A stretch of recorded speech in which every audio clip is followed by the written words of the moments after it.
Eu vou chamar Délio Rocha, direto de Brasília. Délio, inclusive, esteve aí também lá com o governador em Brasília, quando esteve na capital federal, e falou sobre reforma, necessidade de reforma para melhorar essa situação financeira do estado do Piauí e do Brasil. Délio, boa tarde para você.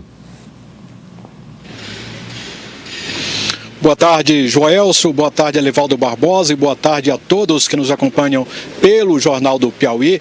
O governador Wellington Dias esteve aqui essa semana, Joelson, e cumpriu aí uma extensa agenda. Ele esteve reunido várias vezes com representantes do governo federal, inclusive com o próprio presidente Jair Bolsonaro, esteve também com o ministro da Economia, Paulo Guedes, e durante esses encontros, ele falou bastante sobre reforma da Previdência. E ontem, viu, Joelson, num depoimento, o governador Wellington Dias, ele defendeu a reforma da Previdência e, mais do que isso, ele defendeu uma negociação, um diálogo com o governo federal e com os parlamentares para que essa proposta seja aprovada no Congresso Nacional. Vamos ouvi-lo.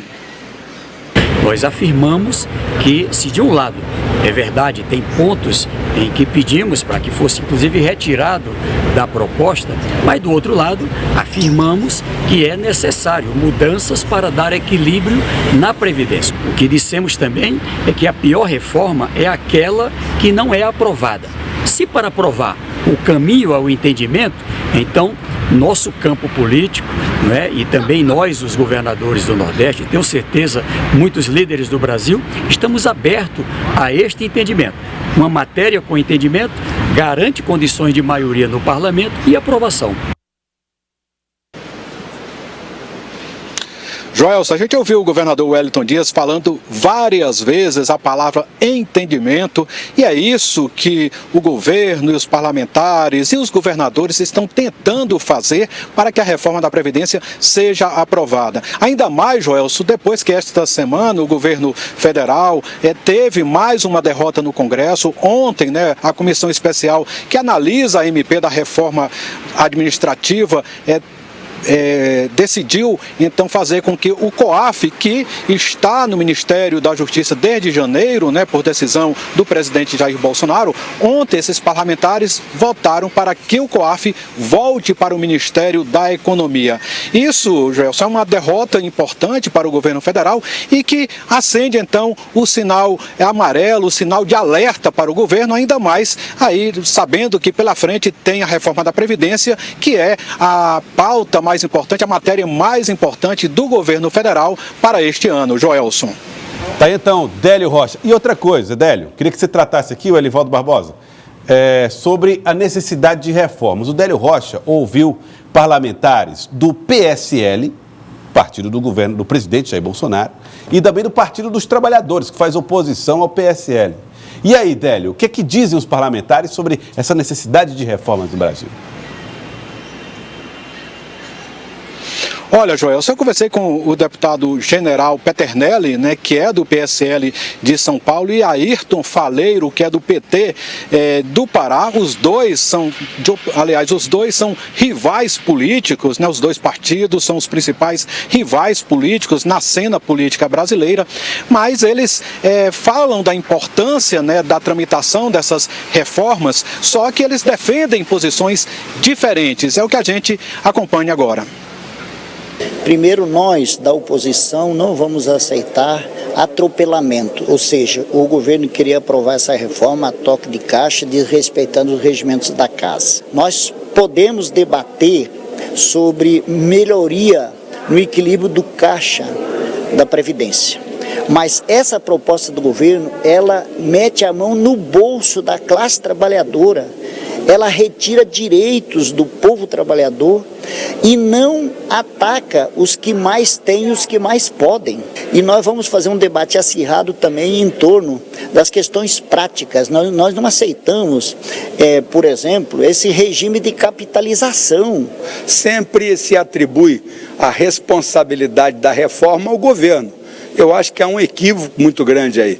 A responsabilidade da reforma, ela é do Congresso. O Congresso que tem que estar atento, é o Congresso que aprova a LDO, que tem os orçamentos da União, ele que tem que analisar o que vai ter de recurso e como empregar esses recursos. Nós não podemos dar atenção a outros aspectos que não sejam o de aprovar a legislação que o país precisa.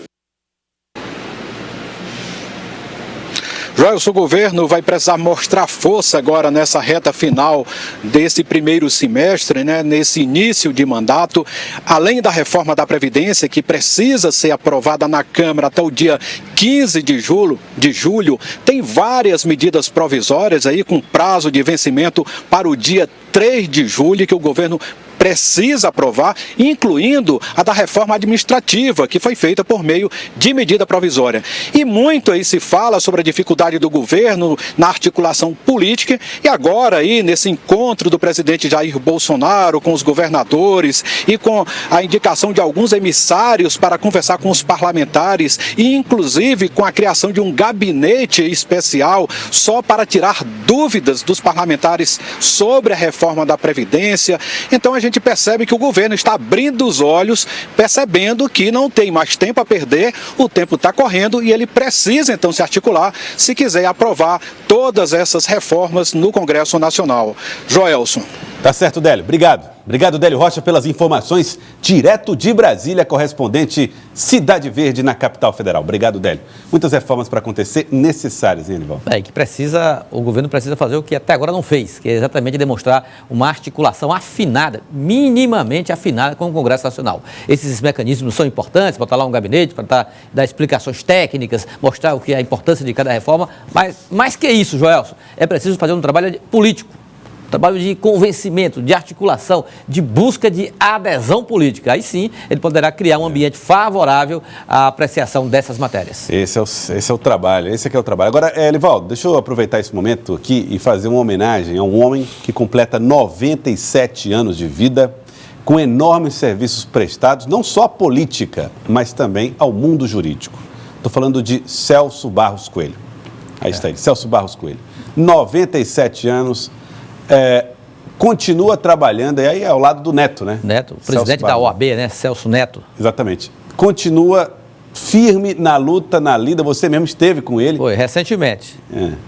Doutor Celso é uma lenda viva, eu fico assim, impressionado com a vitalidade dele, mesmo aos 97 anos, a lucidez. Ele que tem uma história, Joelson, já foi deputado estadual, cassado na década de 1960, voltou à vida política, foi deputado federal com brilhante atuação no Congresso Nacional. Do ponto de vista jurídico, então, dispensa comentário, o que ele representa com suas obras, com sua atividade política, jurídica, sempre muito eficaz. Doutor Celso é um exemplo, um maranhense lá de São João dos Patos, radicado no Piauí e que nos engrandece muito. O doutor Celso Barros, pela sua vitalidade, pelos seus conhecimentos, é muito bom comemorar esse aniversário. 97 anos, desejamos felicidades à família de Celso Barros Coelho. O aniversário é amanhã, mas a gente já comemora hoje. Comemora, né? Merece. É a homenagem a Celso Barros Coelho.